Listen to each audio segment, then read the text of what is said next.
कथा है वो मैं तुम्हें सुनाता हूं, ध्यान से सुनो।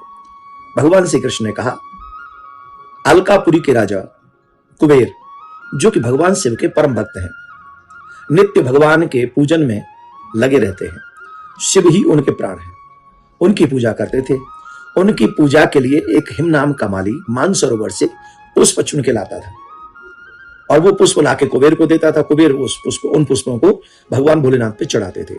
उस हिम नाम के माली की एक पत्नी थी, बहुत सुंदर थी, और वो हिम नाम का माली जो है उस बहुत ही कामी था, अपनी पत्नी में आसक्त रहने वाला था।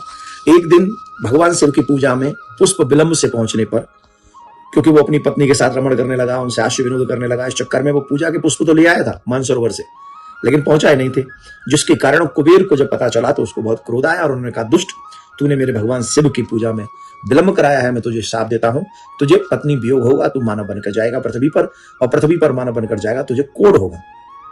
खैर वो बहुत दुखी हुआ, उसका जन्म हुआ, पत्नी वियोग हुआ, और फिर मानव जन्म लेकर वो कोढ़ी हुआ, बहुत दुख पाने लगा। तो एक दिन संत ने कृपा करके, करुणा करके, उनके ऊपर दया करके कहा कि अगर तुम अपना उद्धार चाहते हो तो आषाढ़ मास की कृष्ण पक्ष की योगिनी एकादशी व्रत करो, जिससे तुम्हारे समस्त पाप कट जाएंगे। जानते हो माय डियर, योगिनी एकादशी व्रत करने से जो फल है ना, तो कितना फल मिलता है?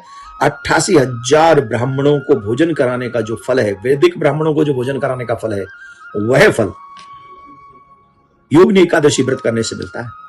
एक और बात ध्यान से सुना, भगवान की पूजा में काम विमुक्त होना चाहिए, काम युक्त नहीं होना चाहिए, राग मुक्त होना चाहिए।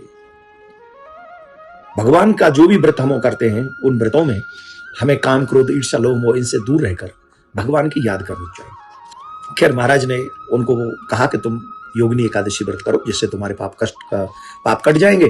तो उन्होंने संत की बात को मानकर योगिनी एकादशी का व्रत किया, और उस व्रत के करने से उसके समस्त पाप कट गए, और उसी एकादशी के व्रत का प्रभाव था कि उसे अपनी पत्नी पुनः प्राप्त हुई और उस कष्ट से वो मुक्त हो गए।